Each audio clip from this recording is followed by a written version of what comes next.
Sveiki, 2000 Lietuvos televizijoje prasidėjo nuo realybės šou.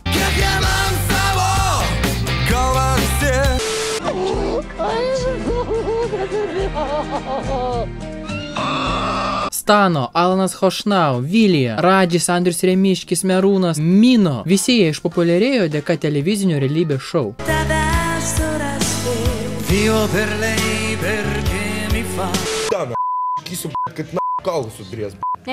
Ir nepamirškime muzikinės varžytuvės pavadinimu Nacionalinė muzikos lyga.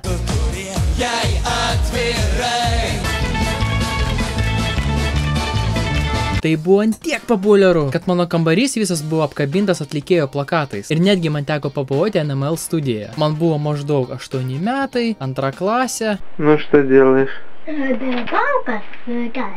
O po pamokų tais laikais vaikai žiūrėdavo drakonų kovas, Simpsonus ir Kempiniuką.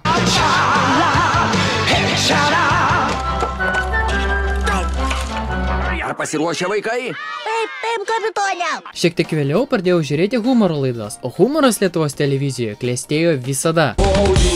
Audinė, 4 žiedai, nesensanti mašina, prie stiliaus amžinai. Ir dažnu atveju tai nebuvo visiškai nesąmonė, nes jeigu pasižiūrėsim atidžiau, humoras yra visuomenės problemų ir ydų nušvietimas, arba konkrečios tam tikros bendruomenės ypatybių pabrėžimas. Vilno naše Vilno. Ir jeigu pasižiūrėsim dar atidžiau, tai pamatysim, kad beveik visas Lietuvos humoras sukurtas šitų žmonių. Ir puikiai prisimenu, vienas veda tik tai TV3 televizijos laidas, o kitas tik tai LNK televizijos laidas. Nes TV3 ir LNK buvo populiariausi televizijos kanalai ir mes net būdami vaikai ginčiojomės, kurisgi kanalas yra geresnis.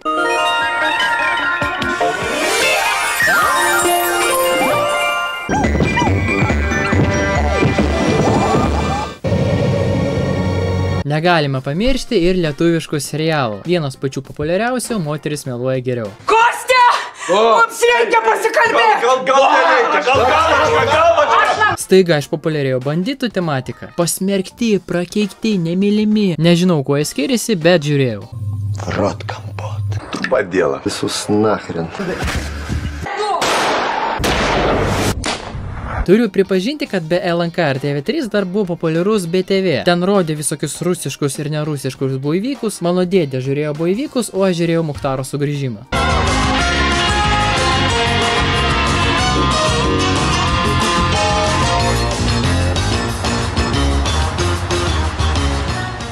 Dėl to labai mylėjau šunis ir norėjau tapti policininku. Tačiau mano gražią svajonę sudaužė farai. Klaipėda. Nieko sau. A čia tau patogu? Kaip atėjai?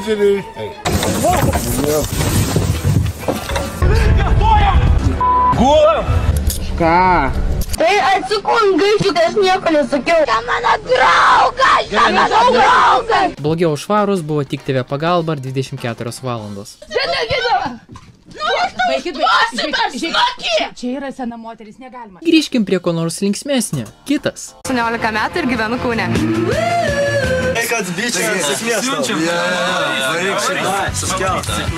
Papasakok apie mėgstamas knygas, ką skaitai. Jis geras fotografas, taigi kitas. Gerai.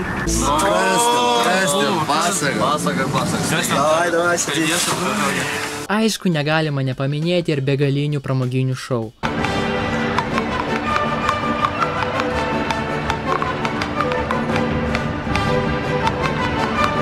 Mano galva, tai yra labiausiai klestinti televizijos dalis, nes juos žiūrėjo visi ir štai kaip man atrodo jie yra kuriami. Klausyk, man reikia antro Lamborghini. Paimam pačias populiariausias įžymybės ir metam juos iš labai aukštai, kad skristų žemyn. Šuolis! Šuolis. Visada šalia buvo ir kanalas LRT. Iš ryto ten rodė Čeką Norisą, o vėliau sveikinimo koncertą, ir laidas, kurios tiesiog egzistavo. Kokio cheminio elemento izotopas yra tritis? Vandenilio. Teisingai.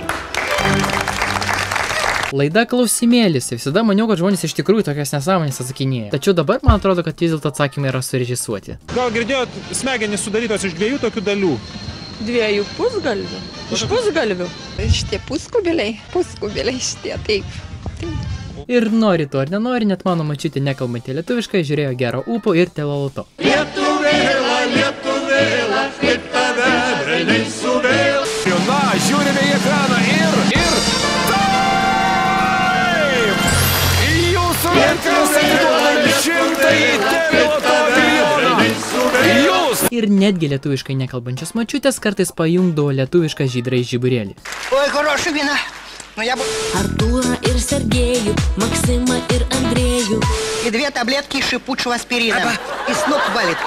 O apie krepšinį apskritai nėra kalbos, daugiausia keiksmažodžių vaikai išmoksta, žiūrėdami krepšinį su tėvais. Fantastiškas rungtynės prieš Argentiną, tačiau šiandien... Na ir aišku, visada buvo žinios, bet žinios aš nelabai atsimenu apie ką ten. Sveiki, vakaro žiniuose matysite. Maždaug po 2015 metų asmeniškai man internetas išstūmė televiziją. Nelabai žinau, kas ten dedasi, matau tik tai, kad televizija yra priversta kurti internetinės platformas, platinti save per internetą, bet žodis televizija man asmeniškai asocijuojasi su ta televizija, kuri buvo nuo 2000 iki 2015. Parašykite komentaruose, ką aš pamiršau. Galbūt aš nepaminėjau laidos, kurią jūs žiūrėjote. Gal dar kažkas svarbaus praleidau? Gal dabar televizija dar geresnė? Taigi, komentaras, laikas, subscribas ir iki kitų video.